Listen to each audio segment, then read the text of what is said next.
Buenas noches, profesora Franci. El siguiente es mi trabajo de monografía sobre los deslizamientos en las vías por afectaciones ambientales. ¿Qué justificó este trabajo?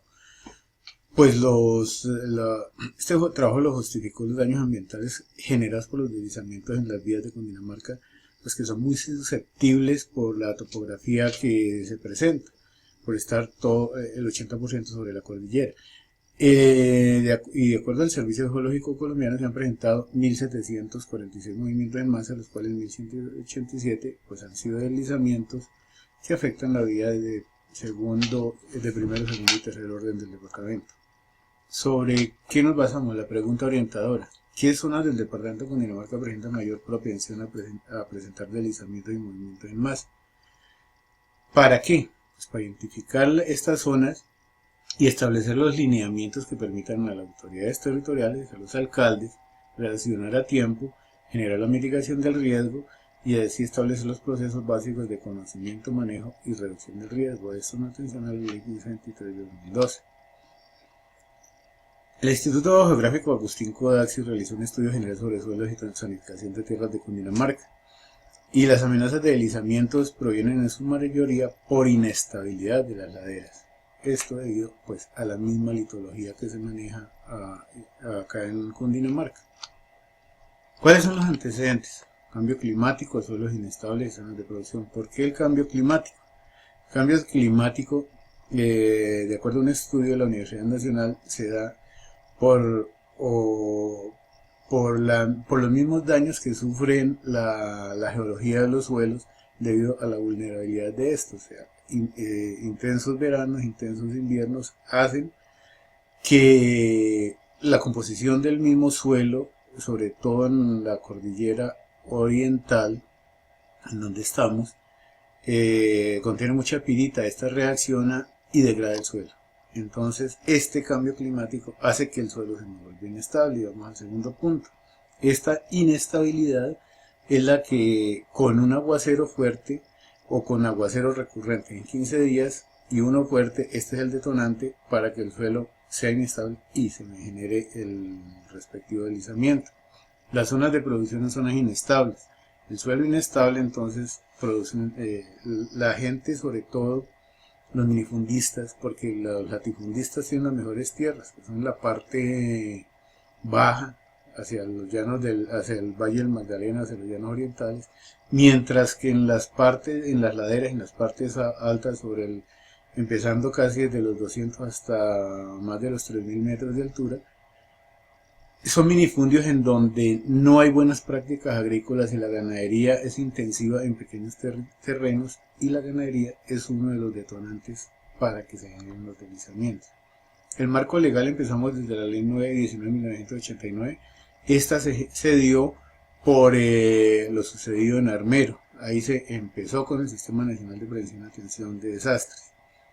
En este momento estamos en la 1523 de 2012, que es la política pública de gestión de riesgo de desastres y establece el Sistema Nacional de Gestión de Riesgo en Colombia. ¿Y cuál es el sistema? Empieza desde el presidente, la Unidad Nacional de Gestión de Riesgo, la componen los tres, el Consejo de Conocimiento, Manejo y Reducción, y luego vienen los departamentos con los mismos tres comités o consejos y los municipios, que es la primera instancia de atención de riesgo. ¿Cómo identificamos los deslizamientos? Como se dijo, la geología. Aunado a lo que se ha dicho que en Cundinamarca es muy rico en pirita, en hierro, también es rico en lutitas fracturadas y arcillolitas expansivas. ¿Esto qué quiere decir? Que la arcillolita, sobre todo con el cambio de lluvia-calor, eso me genera que hayan dilataciones y compresiones en los suelos y ahí viene el deslizamiento. Orografía. Cundinamarca está dividido en 4 zonas: la occidental, la oriental, la sabana de Bogotá y el piedemonte llanero. La occidental va desde el páramo de Sumapaz hasta el valle del río Magdalena, con alturas que oscilan entre los 300 y más de los 3.500 metros de altura y gran cantidad de ríos.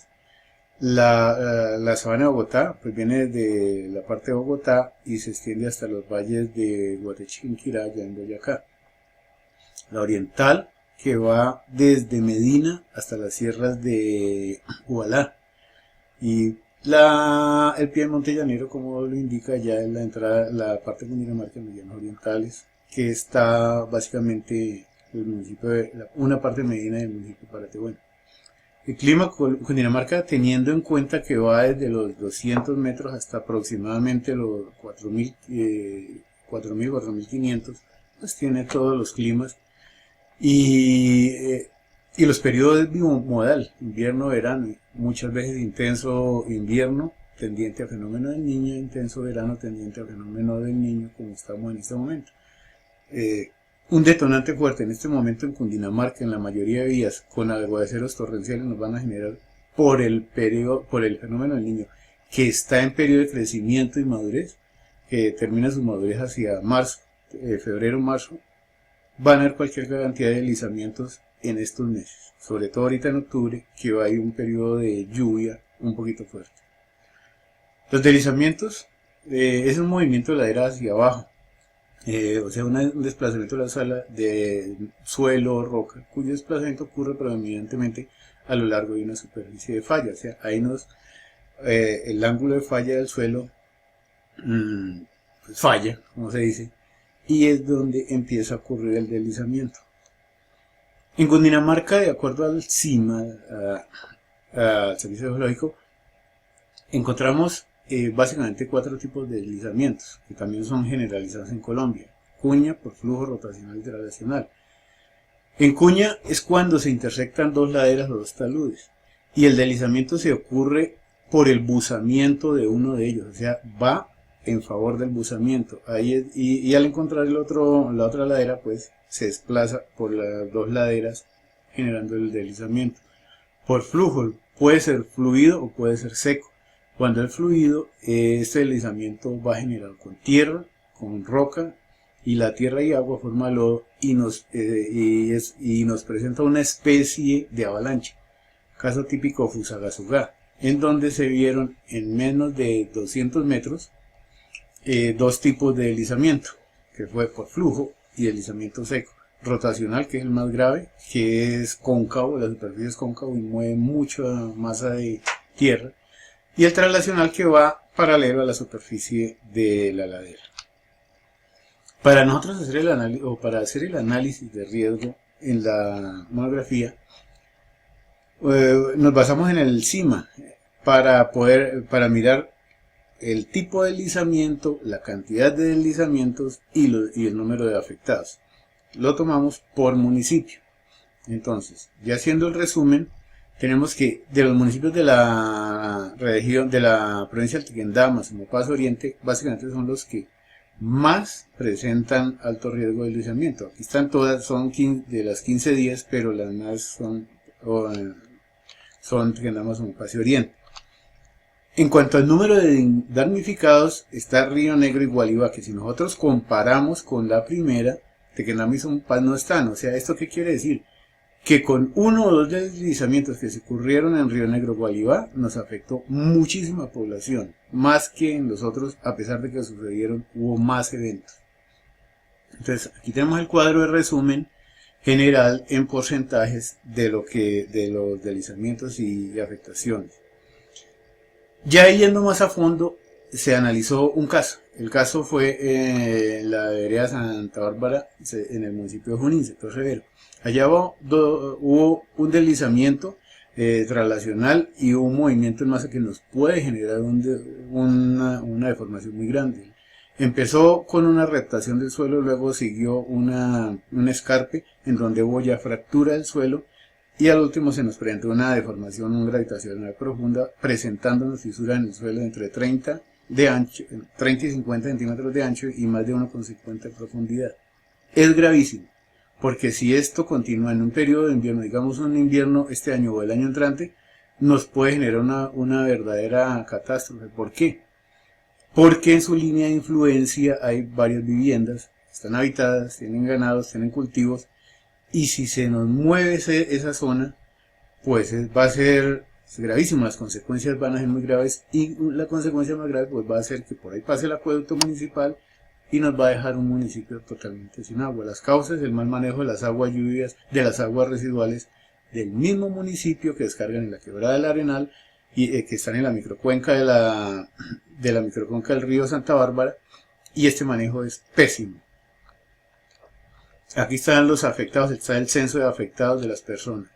Están las fotos del tipo de formación gravitacional. Abajo está en la fisura del suelo, en la caída de árboles es la reptación que está presentando y el deslizamiento que ya se evidenció pero que no afectó nada. El riesgo pues es repentino y el riesgo ambiental es alto. Está dañando, pues que daña una área nativa. De ahí para allá lo que encuentra. La identificación, hay 9 viviendas que están en la línea de falla, la vida de las personas se puede afectar, y también el acueducto veredal, el acueducto municipal, cultivos, ganado. Hacemos un análisis del escenario de riesgo y empezamos a sacar la matriz tomando 7 escenarios, 6 en la vereda, 1 en el municipio, sacamos el factor y el escenario del riesgo. Evaluamos el riesgo y nos da como consecuencia que el escenario número 7 es el más crítico, que corresponde a sin acceso a agua potable que afecta al sector de educación, salud, saneamiento básico, comercial y económico. ¿Esto qué quiere decir? Que ese es el impacto que se nos va a dar a futuro en el acueducto municipal de Junín. El riesgo el riesgo que sucede acá es transversal a todos los sectores, o sea, nos va a dejar un municipio en una situación muy crítica. Se hace la propuesta de intervención en donde está el estudio institucional, mercadeo, técnico, social, económico, administrativo y financiero, las entidades y lo que se va a requerir para poder intervenir ese posible desastre que nos pueda ocurrir. Reducción y manejo, ¿cómo lo reducimos y cómo lo manejo? La Organización Panamericana para el Sistema de Agua Potable o para cualquier tipo de sistema nos dice que debe aumentar la resistencia del suelo, o sea, con inyecciones de cemento en los suelos inestables o como se está haciendo actualmente con anclajes profundos. Disminuir los esfuerzos actuantes. ¿Esto qué quiere decir? Que si yo tengo un talud 3-1, lo puedo reducir 1-1 y disminuyo el ángulo, y así disminuyo el ángulo de falla del talud y del suelo. Y aumento los esfuerzos de confinamiento haciéndole obras civiles. Entonces, doy las conclusiones y las recomendaciones que se dan es que los entes territorios deben estar muy articulados con las comunidades para establecer alertas tempranas. La alerta temprana es una cuestión muy aparte que se debe tomar, que es muy importante en cualquier tipo de riesgo que presente. Se aplicación a la ley 1523, donde dice que el alcalde es el responsable directo de la gestión de riesgo en su municipio, y ahí puede escalar ya departamento nacional, pero el primero es el alcalde, y desarrollar un protocolo, los protocolos de prevención y mitigación en los 116 municipios del departamento. Entonces, básicamente, esa es mi propuesta, pues ya en el estudio monografía pues lo podemos ver más. Muchas gracias, doctora Francia, muy amable por la